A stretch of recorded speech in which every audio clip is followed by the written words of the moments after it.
மூலம் சந்திப்பதில் மீண்டும் ஆனந்தம். இன்று நான் சிந்திக்க எடுத்துக்கொண்ட தலைப்பின் பெயர் நிறை மனம். இது மிகவும் ஒரு பரிச்சயமான வார்த்தை தான். நிறைய தரம் நமக்கு கிளாஸில் முத்தையா நமக்கு இதை பற்றி விளக்கியிருக்காரு. நிறை மனம் என்றால் என்ன அப்படின்னு பார்த்தீங்கன்னா, பொதுவாக ஒரு மனம் நிறைந்த வாழ்க்கை, மனம் நிறைந்த வாழ்க்கை, இல்லை ஒரு நிறைவான வாழ்க்கை, திருப்தியான ஒரு உள்ளம் படைத்த ஒரு வாழ்க்கை அப்படின்னு கூட சொல்லலாம். அதாவது ஆசைகள் கவலைகள் நீங்கி அமைதியாகவும் ஆனந்தமாகவும் வாழும் மனநிலையை தான் நிறை மனம் அப்படின்னு சொல்லிட்டு சொல்லலாம்.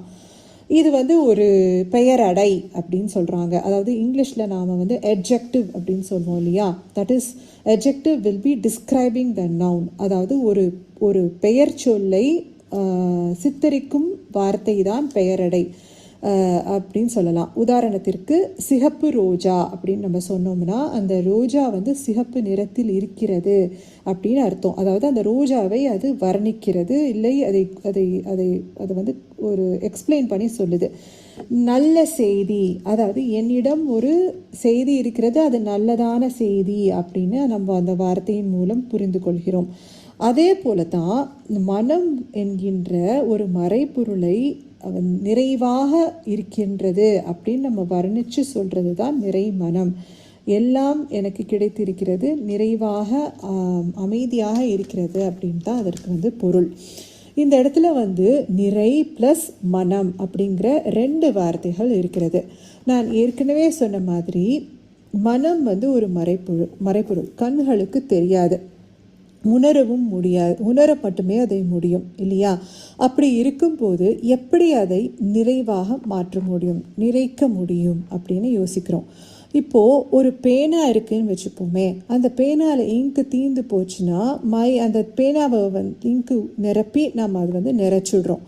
ஒரு குடம் இருக்குது, அதில் தண்ணீர் ஊற்றுனதுக்கப்புறம் அது நிறை குடம் ஆகிறது அப்படின்னு சொல்லிட்டு சொல்கிறோம்.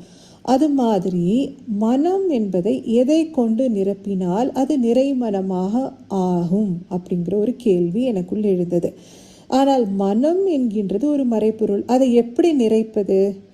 ஏன் மனம் ஃபஸ்ட்டு நிறைவற்று உணரப்படுகிறது? அந்த கேள்விக்கு முதல்ல விடை பார்ப்போம்.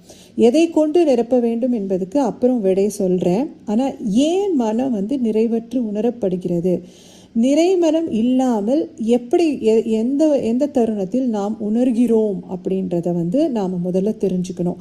அப்படி தெரிஞ்சாதான் நாம் அந்த இடத்தை எதை கொண்டு நிரப்ப முடியும் அப்படிங்கிறதையும் நாம் புரிஞ்சுக்க முடியும் இல்லையா. ஸோ ஏதோ ஒரு சோகமாக ஒரு ஃபீல் பண்ணால், ஒரு மாதிரி கவலையோடு நாம் இருந்தோம்னா அந்த இடத்துல நிறை மனம் இல்லை அப்படின்ட்டு ஏதோ ஒரு குறை அங்கே இருக்கிறது அப்படின்னு அர்த்தம். எதையோ இழந்தாற்போல் ஒரு எண்ணம் தோன்றினால் அப்போது அந்த இடத்துலையும் நமக்கு நிறை மனம் இல்லை, குறைதான் இருக்கிறது அப்படின்ட்டு சொல்லலாம். அப்போ ஏதோ ஒரு இலக்கை நோக்கி நான் வாழ்க்கையை செலுத்தும் போது அது நடக்குமோ நடக்காதோ என்கின்ற ஒரு பயம் நமக்கிடையே வந்ததுனால், நம்பிக்கையின்மை இருந்தால் அந்த இடத்துலையும் நமக்கு நிறை மனம் இல்லை அப்படின்னு சொல்லலாம். ஏன் எனக்கு மட்டும் எல்லா துன்பமும் வருது, ஏன் நான் எதிர்பார்த்த அளவு என் வாழ்க்கை செல்லவில்லை, ஏன் நான் எதிர்பார்த்த அளவு என் உறவுகள் என்னிடம் நடக்கவில்லை அப்படிங்கிற ஒரு எண்ணம் நமக்குள் இருந்ததுனால் அந்த மனமும் நிறை மனமான மனம் இல்லை அப்படிங்கிறதான் நமக்கு இங்கே புரிகிறது. நிறை இல்லை என்றால் அங்கே குறைதான் நிறைய இருக்கும்போது அந்த மனம் அமைதி நிச்சயம் இருக்காது, அந்த மனதில் அமைதி இருக்காது. இந்த மனம் எப்படி இந்த இடத்தில் இயங்குகிறது அப்படின்னு முதல்ல பார்ப்போம். இப்போ மனம் அப்படின்ட்டு எடுத்துட்டிங்கன்னா அது ஒரு பெரிய தலைப்பு, அதை பேசுகிறதுக்கு இப்போதுக்கு நமக்கு டைம் இல்லை. ஆனால் எப்படி இயங்குகிறது அப்படின்னு மட்டும் நாம் இப்போ சிந்திக்கலாம். நமக்கு நம் உடல் இருக்கிறது, அதில் உடலில் உயிர் இயங்கி கொண்டிருக்கிறது, அது நமக்கு எல்லாருக்கும் தெரியும். இந்த உயிரின் படற்கை ஆற்றலை தான் நம் மனம் என்று சொல்கிறோம் அப்படின்னு ஒரு டெஃபினிஷன் இருக்குது இல்லையா. உயிர் துகள்களிலிருந்து எழும்பும் அலைகள் படற்கை நிலையில் மனமாக இயங்குகிறது. ஆக மனம் என்பது ஒரு அலைதான். இந்த அலை வெவ்வேறு அலைவரிசையில் நம் ஐம்புலன்களில் தொடர்பு கொள்ளும்போது உணர்வுகளாக நாம் அதை உணர்கிறோம். ஒலி, ஒளி, மனம், அழுத்தம் மற்றும் சுவை. அதாவது நம் உயிர் துகள்களிலிருந்து வரும் அலைகள் இந்த ஐம்புலன்களில் நாம் உணரும்போது இந்த உணர்வை நாம் உணர்கிறோம். இதே அலை மூளை செல்களில் ஊடுருவும் போது அதை எண்ணமாக நமக்கு பிரதிபலிக்கிறது. ஆக இந்த அனைத்து உணர்வுகளின் தொகுப்பு தான் மனம் அப்படின்னு சொல்லலாம் இல்லையா? ஸோ மனம் 10 படிநிலைகளில் செயல்படுகிறது. ஓகே, ஒரு உயிர் அப்படின்னு இருந்ததுன்னா அந்த உயிர் இயங்கும் நிலைக்கு அதுக்கு ஏதோ ஒரு தேவை இருக்கிறது. இப்போ உதாரணத்திற்கு ஒரு செடியை எடுத்துட்டோம்னா அந்த செடி நல்லா வளர்கிறதுக்கு அதுக்கு தண்ணீர் வேண்டும், வெப்பம் வேணும், உரம் வேண்டும், இதெல்லாம் வேணும். அப்போ தான் அது வளரும் முடியும், வாழ முடியும், வளர முடியும் இல்லையா? அதே போல தான் மனிதன் உயிர் வாழ்வதற்கு அவனுக்கு அடிப்படையாக உண்ண உணவு, உடுக்க உடை, இருக்க இடம் அப்படிங்கிறது அவனுக்கு வேணும். இது மட்டும் இல்லாமல் பற்பல தேவைகளும் அவனுக்கு இருக்கின்றது. ஸோ இப்போ ஒரு எக்ஸாம்பிளோட இதை நம்ம பார்ப்போம். மனதின் 10 படிநிலைகளை ஒரு உதாரணத்தோடு பார்ப்போம். ஸோ இப்போ என்னை எடுத்துட்டுங்களேன், எனக்கு ஏதோ ஒரு நாள் எனக்கு நான் ரொம்ப டல்லாக ஃபீல் பண்ணுறேன். தட் இஸ் ஒரு மாதிரி எனர்ஜி இல்லை, ஒரு மாதிரி டல்லாக ஃபீல் பண்ணுறேன், ஒரு மாதிரி தூக்கமாக வருது அப்படின்னு வச்சுக்கோங்களேன். ஸோ இந்த இடத்துல எனக்கு ஒரு உணர்வு, டல் அப்படிங்கிற ஒரு உணர்வு இருக்குது. அதை நான் போக்கிக் கொள்ள வேண்டும் அப்படிங்கிற ஒரு உணர்வு எனக்கு இருக்கிறது. ஸோ ஒரு காஃபி சாப்பிட்டா நல்லா இருக்குமே அப்படின்னு ஒரு எண்ணம் தோன்றுகிறது. இந்த இடத்துல எனக்கு காஃபி அப்படிங்கிறது ஒரு தேவையாக இருக்கிறது. ஸோ முதல்ல ஒரு டல்லாக ஒரு உணர்வு வருது, முதல் படிநிலை. மனம் ஒரு டல் ஃபீலிங்கை உணர்றது, அது முதல் படிநிலை. அதுக்கப்புறம் என்ன பண்ணுறேன் நான் எனக்கு இந்த இடத்துல ஒரு காஃபி என்கின்ற ஒரு தேவை அந்த இடத்துல வருது. ஸோ காஃபின்னு ஐடென்டிஃபை பண்ணிட்டு இந்த பானம் எனக்கு வேணும் அப்படின்னு நான் சூஸ் பண்ணிக்கிட்டேன். இது 2ஆம் படிநிலை.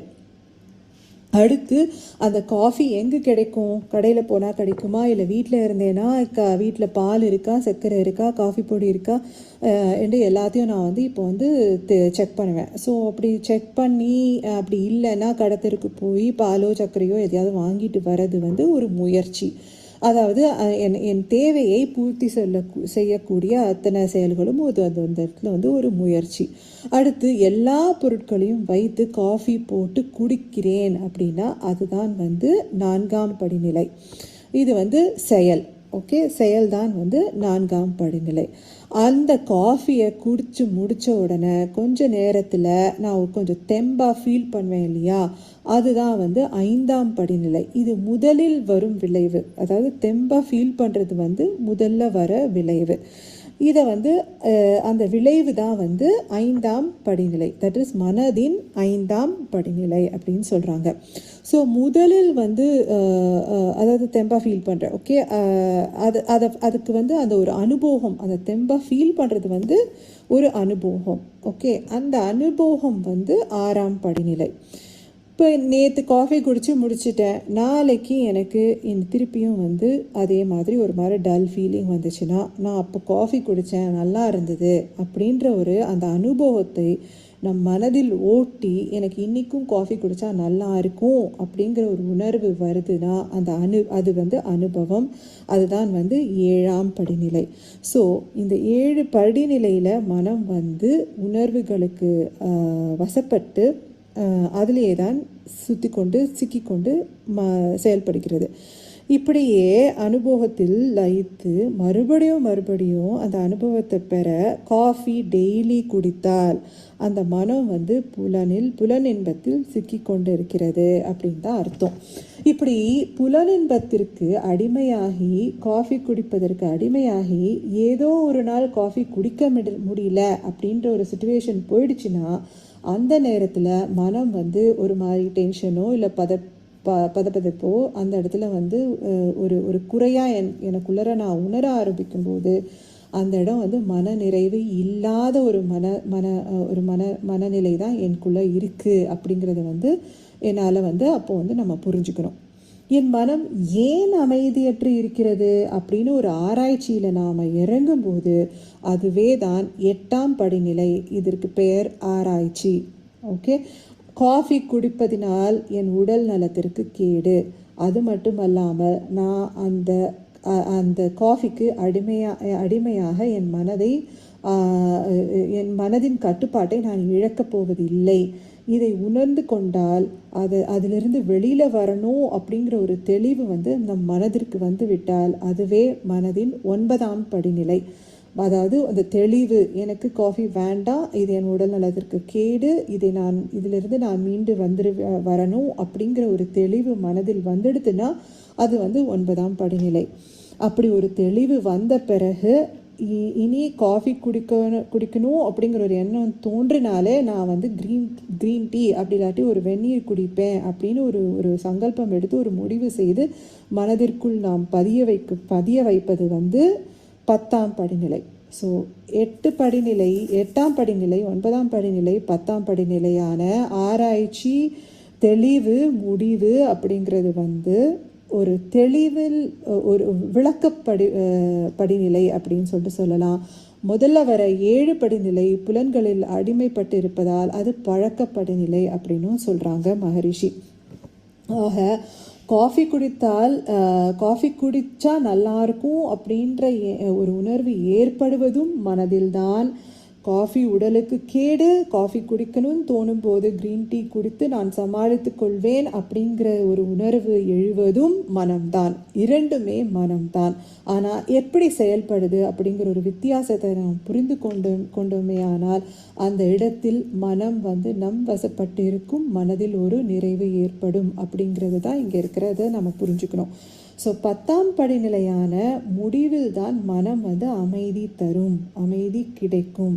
நான் ஆரோக்கியமாக வாழ்வதற்கான அத்தனை முயற்சிகளும் நான் எடுக்கின்றேன் என்கின்ற ஒரு மன நிறைவும் நமக்கு அந்த 10ஆம் படிநிலையில் தான் கிடைக்கும் அப்படிங்கிறது தான் இங்கே இருக்கிற நாம் வந்து இந்த இடத்துல வந்து நம்ம புரிஞ்சுக்க முடியுது. மனதின் செயல்பாட்டை அறிந்து புலன்களுக்கு அடிமையாகாமல் புலன்களை ஒரு ஒரு ஒரு ஒரு ஒரு ஒரு அளவோடு நாம் உபயோகித்து நாம் வாழ்ந்தோமே ஆனால் அந்த இடத்தில் நமக்கு வந்து மனநிறைவு கிடைக்கும் அப்படிங்கிறது தான் இங்கே இருக்கிற வந்து நமக்கு உண்மை.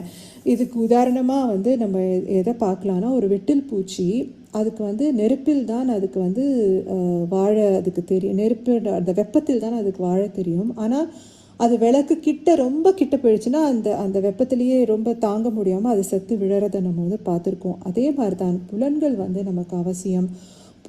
புலனின்பம் நமக்கு வாழ்க்கைக்கு மிகவும் அவசியம். ஆனால் அந்த புலனின்பத்திலேயே லயித்து விடாமல் அதை ஒரு அளவோடு நாம் உபயோகிக்க கற்றுக்கொண்டால் அப்போ வந்து நாம் வந்து அந்த பெட்டில் பூச்சி மாதிரி இறந்து போயிடாமல் அதுலேயே லயித்து போய் நம் வாழ்வின் நோக்கத்தை தெரியாமல் திசை மாறி போகாமல் மன குறையோடு வாழாமல் நாம் அந்த அளவு முறையை புரிந்து கொண்டு மன நிறைவோடு வாழ முடியும் அப்படிங்கிறத நாம் வந்து இங்கே புரிஞ்சுக்க முடிகிறது. ஸோ மகரிஷி பற்று வந்து 5 பற்று நமக்கு வந்துவிடும் அப்படின்னு சொல்லிட்டு சொல்கிறாரு. அதில் தான் நம்ம வந்து புலன் இன்பத்தை ஃபஸ்ட்டு நம்ம பார்த்தோம். அது மனதின் இயக்கத்தை வைத்து நம்ம புலன் இன்பத்தை வந்து நம்ம பார்த்தோம். அடுத்து வந்து வர்றது வந்து அதாவது ஒரு வரிசையாக அதை நான் எக்ஸ்பிளைன் பண்ணலை, பட் 5 நான் சொல்லிடுறேன். பொருள், புலனின்பம், புகழ், செல்வாக்கு மற்றும் மக்கள். ஸோ இந்த 5லேயும் வந்து நம்ம வந்து பற்று வந்து ஏற்பட்டுவிடும் வாழ்க்கையில். அதில் வந்து நமக்கு அளவு முறை வேண்டும் அப்படின்னு சொல்லிட்டு சொல்லியிருக்காரு. அப்படி அளவு முறை இருந்தால்தான் நமக்கு மனநிறைவு கிடைக்கும் அப்படின்னு சொல்லியிருக்காரு. ஸோ அடுத்து வந்து பொருள். ஆமாம், இப்போ வந்து நமக்கு பொருள் வந்து நிச்சயமாக வேண்டும். அதாவது மனிதன் இன்பமாக வாழ பொருள் துறையும் வேண்டும், அருள் துறையும் வேண்டும் அப்படின்ட்டு அவர் நிறைய சொல்லியிருக்காரு. ஆனால் அந்த பொருள் துறையை வந்து நல்லா வந்து நம்ம இம்ப்ரூவ் பண்ணி வச்சுருக்கோம். ஆனால் அந்த பொருள் துறையினால் அருள் துறையை மறந்துடுறோம். அந்த அருள் துறையில் இருக்க முக்கியத்துவம் வந்து பொருள் துறையில் அடிப்படையாக நாம் செயல்படுத்தினால்தான் நம்ம வந்து அந்த பொருள் துறையிலும் ஒரு ஒரு ஒரு அளவு முறையோடு நாம் அதை காத்து வாழ முடியும் அப்படின்னு சொல்லியிருக்காரு. அது எப்படி அப்படின்னு பார்ப்போம். இப்போ நமக்கு வாழ்க்கையில் வந்து வளமாக வாழ்வதற்கு பொருள் வந்து நிச்சயமாக அவசியமாக வேணும் அப்படின்னு நம்ம எல்லாருக்கும் தெரியும். பொருளை வைத்து தான் சில முக்கியமான தேவைகளான, அதாவது கல்வி, ஆரோக்கியம் கூட நாம் இப்போ வந்து பணத்தை வைத்து தான் நம்ம வாங்க வேண்டிய ஒரு கட்டாயத்தில் தள்ளப்பட்டு இருக்கிறோம் அப்படி இல்லையா? வாழ்க்கையில் சிறப்புற்று வாழ்வதற்கு பணம் வந்து அவசியம். ஆனால் அதை வந்து நம்ம சம்பாதிக்கும் நேரத்தில் மற்றவரிடம் போட்டி போட்டோ பொறாமை கொண்டோ சம்பாதித்தோமே ஆனால் அப்போது அந்த இடத்தில் மன அமைதி நிச்சயம் கெடும். அதாவது தன் தேவைக்கேற்ப முயற்சிக்கேற்ப ஒழுக்கம் தவறாமல் பொருள் ஈட்டும் முயற்சி மட்டுமே தான் மன நிறைவு நமக்கு கொடுக்குமே தவிர, அதை மீறி நாம் செல்லும்போது அந்த இடத்துல வந்து மன அமைதி நிச்சயமாக கெடும். அடுத்து வந்து அந்த ஈட்டும்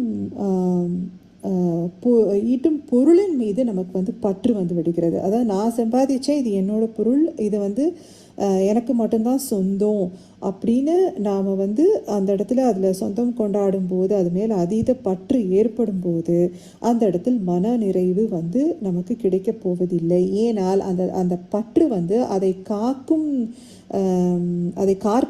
காப்பதில் தான் நமக்கு வந்து ஆற்றல் நிறைய செலவாகுமே தவிர, அதை வந்து அந்த இடத்துல வந்து அதை பொருளை காத்து வாழ வேண்டுமே அப்படிங்கிற ஒரு ப்ரெஷர் வரதுனால அந்த இடத்துல வந்து மன அமைதி நிச்சயமாக கெடும் அப்படின்னு சொல்கிறாரு.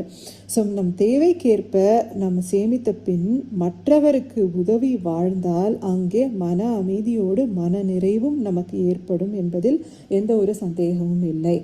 ஆக பொருள் மீது நமக்கு வரும் பற்று அளவு மீறினால் அந்த இடத்துல பொறாமை மற்றும் பேராசை என்கின்ற குணநலக்கேடு ஏற்பட்டுவிடும். அது தன்னையும் சிதைத்து நம் சுற்றி இருப்பவர்களுடைய நிம்மதியும் அது வந்து பாழாக்கும் அப்படிங்கிறது தான் இங்கே நம்ம வந்து புரிந்து கொள்ளக்கூடிய ஒரு உண்மை. ஸோ பொருளிலையும் நமக்கு வந்து நிச்சயமாக அளவு முறை வேண்டும். அதாவது அதை ஈட்டும் போது மற்றவர்கள் மீது பொறாமை கொள்ளாமல் நாம் அதை ஈற்ற வேண்டும்.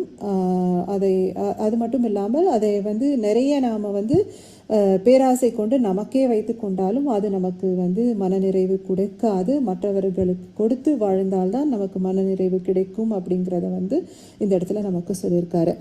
அதுக்கப்புறம் வந்து புகழ் அப்படின்னா இந்த இடத்துல என்ன அர்த்தம், உண்மையான அர்த்தம் என்ன அப்படின்னு பார்த்தீங்கன்னா,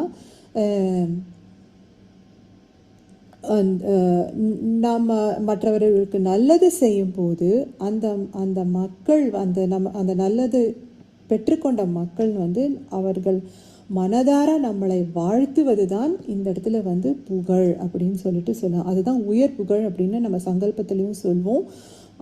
அதை தான் புகழ்னு வந்து மகரிஷி சொல்லியிருக்காரே தவிர அந்த புகழை வந்து நாம் வேறு விதமாக அர்த்தம் பண்ணிக்க கூடாது.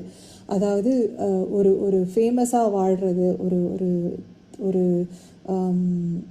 ரொம்ப அதில் கர்வம் கொண்டு அந்த புகழில் ரொம்ப கர்வம் கொண்டு நாம் வந்து லயிச்சு போயிடக்கூடாது. அதையும் வந்து நம்ம ஒரு அளவோடு தான் நம் வாழ்க்கையில் வந்து ஏற்படுத்தி கொள்ள வேண்டுமே தவிர அதுலேயே வந்து நம்ம வந்து ரொம்ப ஆழ்ந்து அதில் உள்ளக்குள்ளார ஆழமாக போயிடக்கூடாது அப்படின்றது தான் அவருடைய கூற்று.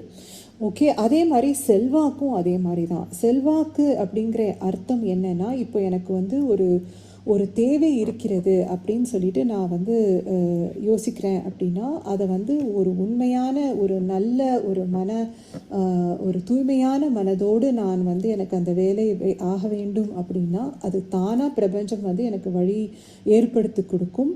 அது மக்களுடைய சப்போர்ட் நமக்கு கிடைக்கும். அதை தான் வந்து ஒரு செல்வாக்காக நம்ம வந்து ஒரு நல்ல இதாக நம்ம எடுத்துக்கணுமே தவிர அதை நம்ம அட்வான்டேஜாக நம்ம லைஃப்பில் வந்து அட்வான்டேஜாக எடுத்துக்கிட்டு அதை வந்து நம்ம வந்து மிஸ்யூஸ் பண்ணக்கூடாது அப்படிங்கிறது தான் இந்த இடத்துல வந்து மகரிஷி சொல்ல வர்றாரு. ஸோ இத்தகைய பேராசை மற்றும் பொறாமை வந்து இந்த புகழ் அந்த செல்வாக்குலேயும் நமக்கு வரும். அதாவது மற்றவர்கள் புகழ் பெற்றால் நம்ம அவங்கள பார்த்து பொறாமை கொள்ளக்கூடிய ஒரு தன்மையும் நம் மனசுக்குள்ளார வந்ததுன்னா அந்த இடத்துல வந்து நிறைமனம் இல்லை அப்படின்ட்டு தான் அர்த்தம். மற்றவர்களுடைய செல்வாக்கை பார்த்து நமக்கு வந்து அவங்க மேலே பொறாமை இருந்ததுனாலும் அந்த இடத்துல வந்து நமக்கு மனநிறைவு கெடும் அப்படிங்கிறது தான் மனநிறைவு இல்லை அப்படிங்கிறது தான் இந்த இடத்துல வந்து நமக்கு புரியுது. ஸோ இந்த இடத்துல மனம் வந்து ஒன்றை மறந்து போகிறதுனால தான் நமக்கு வந்து இந்த பொறாமை பேராசை அப்படிங்கிற தீய குணங்கள் நமக்குள்ளார வந்து வரும் அப்படின்னு நமக்கு வந்து சொல்கிறாங்க. அது என்ன அப்படின்னு பார்த்தீங்கன்னா, எதை வந்து நம்ம மனம் மறந்தால் அது வரும் அப்படின்னு பார்த்தீங்கன்னா, பொறாமை வந்து நமக்கு மற்றவர்களின் வளர்ச்சியையோ இல்லை வெற்றியையோ பார்த்து வர்றது கிடையாது. அது வந்து நாம் நம் வாழ்வின் பயணத்தையோ இல்லை வாழ்வின் நோக்கத்தையோ மறந்ததினால்தான் நமக்கு அது தோன்றுகிறது அப்படிங்கிறது தான் அங்கே இருக்கிற ஒரு அடிப்படையான ஒரு உண்மை. அந்த நோக்கத்தை நம்ம மறந்துட்டோம் வச்சுக்கோங்களேன், அப்போ தான் வந்து நம்ம வந்து மற்றவர்கள் என்ன பண்ணுறாங்க, அவங்க நம்மளை விட பெருசாயிட்டாங்களா அப்படின்ற மாதிரி தோணும். ஆனால் வாழ்வின் நோக்கம் இறையை அடைவது. நாம் எங்கிருந்து வந்திருக்கிறோமோ அந்த இடத்துக்கு திரும்பி போகணும். எல்லாருமே அங்கேருந்து தான் வந்திருக்கிறோம் அப்படின்னா அவங்க மேலே நம்ம எதுக்கு பார்த்து பொறாமப்பட போகிறோம்? பேராசை வரப்போகிறது இல்லையா? ஸோ அந்த அதை தான் நம்ம மறந்துடுறோம் அப்படிங்கிறது தான் இங்கே இருக்கிற உண்மை. அது மட்டும் இல்லாமல் நம்ம இலக்கில் நாம் கவனமாக இருந்தால், தட் இஸ் என் வாழ்வின் நோக்கம் எனக்கு இதுதான் என் இலக்கு அப்படின்னு எனக்கு தெரிஞ்சிச்சுன்னா, அதில் ஆழ்ந்து நாம் செயல்படும் போது மற்றவர்களின் வெற்றியை பார்த்து நாம் சந்தோஷப்பட்டு அவர்களுடைய யுக்தியை நாம் கையாண்டு கொண்டு போகலாமே அப்படின்னு தான் நமக்கு தோணுமே தவிர அவர்களை பார்த்து பொறாமைப்பட நமக்கு அந்த இடத்துல தோணவே தோணாது அப்படிங்கிறது தான் இந்த இடத்துல இருக்க உண்மை. அதே மாதிரி தான் பேராசையும். தனக்கே எல்லாம் வேணும் அப்படிங்கிறது என்றது பேராசை கிடையாது. எங்கே என்கிட்ட இருக்கிறது தொலைஞ்சிடுமோ அப்படிங்கிற ஒரு பயம்தான் இந்த இடத்துல பேராசையாக நமக்கு வருகிறது. அந்த இன்செக்யூரிட்டி நமக்கு நம்மளை எல்லாத்தையும் நம்மளே பதுக்கி வைத்து கொள்ள வேண்டும், சேர்த்து வைத்து கொள்ள வேண்டும், யாருக்கும் கொடுக்கக்கூடாது அப்படிங்கிற ஒரு பயம் நமக்குள்ளே வர்றது தான் அந்த இடத்துல பேராசையாக நமக்கு வெளிப்படுது அப்படிங்கிறது தான் இந்த இடத்துல இருக்கிற உண்மை. அந்த மாதிரி ஒரு எண்ணம் வந்தாலும் நமக்குள் நிறைமனம் இருக்காது அப்படிங்கிறது தான் இங்கே உண்மை. இந்த பேராசை எதனால் நமக்கு வருது இந்த பயம், இந்த இன்செக்யூரிட்டி எதனால் வருது அப்படின்னா, நம்ம இந்த பிரபஞ்சத்தின் அபரிவிதமான, அதாவது அந்த அபண்டன்ஸை நாம் பார்க்கறது இல்லை புரிஞ்சுக்கிறது இல்லை அப்படின்ற தருணத்தில் தான் நமக்கு இந்த பேராசை இதெல்லாம் வரும் அப்படிங்கிறது தான் இங்கே இருக்கிற உண்மை. அதாவது இந்த வற்றா இருப்பு அதிலிருந்து தான் நாமே தோன்றி இருக்கின்றோம். அந்த வற்றா இருப்பில் தான் நாம் வாழ்ந்து கொண்டிருக்கிறோம் அப்படிங்கிறத மனிதன் தன் வாழ்க்கை போக்கில் மறந்து விடுகிறான். இயற்கையிலேயே நம்மிடம் அந்த அபரிதம் இருக்கின்றது, அந்த அபரிதமான ஆற்றல்களும் திறமைகளும் அமைந்திருக்கின்றன அப்படின்ட்டு நம்ம உணரும் போதுதான் அதனை பெருக்கி தானும் பயன்பெற்று பிறருக்கும் தாராளமாக உதவ முடியும் என்பதை அறிந்து கொண்டால் அங்கே தன்னிறைவு அடைய முடியும், மன நிறைவு கிடைக்கும் அப்படின்னு சொல்லி மகரிஷி சொல்லியிருக்கார். ஒரு மீன்குட்டி என்ன பண்ணுச்சா, அது அம்மா கிட்ட போய் கடல்னா என்ன அம்மா, எனக்கு பார்க்கணும், அது எப்படி இருக்கும், பெருசாக இருக்கும்னு சொல்கிறாங்க, எனக்கு அது பார்க்கணும், எனக்கு கூட்டிகிட்டு போ அப்படின்னு சொல்லி ரொம்ப அடம் பண்ணிச்சான். அப்போ அந்த அம்மா சொல்லிச்சான், இல்லைம்மா நீ கடலுக்குள்ளே தான் இருக்க, நம்ம எல்லாருமே கடலுக்குள்ளே தான் இருக்கோம், இதுதான் கடல், நம்ம அதில் தான் வாழ்ந்து கொண்டு இருக்கிறோம் அப்படின்னு சொல்லிச்சான். இல்லை நீ பொய் சொல்கிற அப்படின்னு சொல்லிச்சான். அப்போது அந்த அம்மா என்ன பண்ணிச்சான், அதை தரன்னு இழுத்துட்டு போய் கரையில் தூக்கி போட்டுருச்சான். அது கரையில் தூக்கி போட்ட உடனே என்ன ஆகும், அது தவிக்கும் இல்லையா? ஸோ அது மூச்சு திணறி 2 நிமிஷம் அதை திணற விட்டுருக்கு. அதுக்கப்புறம் அதை திருப்பியும் தரன்னு இழுத்துட்டு கடல் உள்ளாரையே போட்டதுக்கப்புறம் தான் அந்த மீனுக்கு புரிஞ்சுதான் தான் கடலுக்குள்ளே தான் இருந்தோம், அது இருந்ததை நம்ம புரிஞ்சிக்கல, அதுலேருந்து வெளியில் போகும்போது தான் நமக்கு அதோடைய ஆற்றல் புரிஞ்சுது அப்படிங்கிற மாதிரி இந்த நம்ம அந்த அபரிமிதத்தை நாம் புரிந்து கொள்ள வேண்டும். அந்த அபண்டன்ஸ் அதில் தான் நாம் இருக்கோம், அதிலிருந்து நம்ம தான் எல்லாமே பெற்றுக்கொண்டு இருக்கிறோம், அதுலேருந்து தான் நாம் தோன்றினோம் அப்படின்னும் போது நம்ம வெளியில் எங்கே போய் தேட போகிறோம்? நாம் அந்த ஆற்றல் மிக்க அந்த பிரபஞ்சத்தில் இருந்து கொண்டே தான் நம்ம அந்த அபரிதம் புரியாமல் மற்றவருடன் ஒப்பிட்டு பொறாமை கொண்டு அவர்களிடம் இருப்பது என்னிடம் இல்லை அந்த மனக்குறையோடு நாம் மன நிறைவு இல்லாமல் நாம் அமைதி இல்லாமல் நாம் வாழ்ந்து கொண்டிருக்கிறோம்ன்றது தான் இங்கே இருக்கிற உண்மை. இப்படி மகரிஷி தன்னிறைவு திட்டம் அப்படிங்கிற ஒரு தலைப்பில் இந்த பேராகிராஃபை எழுதியிருக்காரு. நீங்கள் எங்கு எவ்வாறு என்னவாக இருக்கிறீர்கள், அதாவது வயதில், உடல் வலுவில், உடல் நலத்தில், கல்வியில், தொழில் திறனில், அறிவு வளர்ச்சியில், அதிகாரத்தில், செல்வ நிலையில், சூழ்நிலை அமைப்பில் எவ்வாறு இருக்கிறீர்கள் என்று கூர்ந்து அறிவோடு கணித்து கொள்ளுங்கள். உங்களிடம் இருக்கும் இருப்பை வைத்துக்கொண்டு எந்த அளவில் எவ்வாறு நம் வாழ்வை கடமையுணர்வோடு வாழ முடியும், மற்றவர்களுக்கும் உதவ முடியும் என்கின்ற பெருந்தன்மையை மனதில் ஏற்படுத்தி கொள்ளுங்கள். இத்தகைய பெருந்தன்மையான எண்ணமே உங்களை மன நிறைவான மனிதனாக மாற்றும் அப்படின்னு எழுதியிருக்காரு. கடைசியாக அந்த பற்று, 5 வகை பற்றில் கடைசியாக நிற்கிறது வந்து மக்கள்.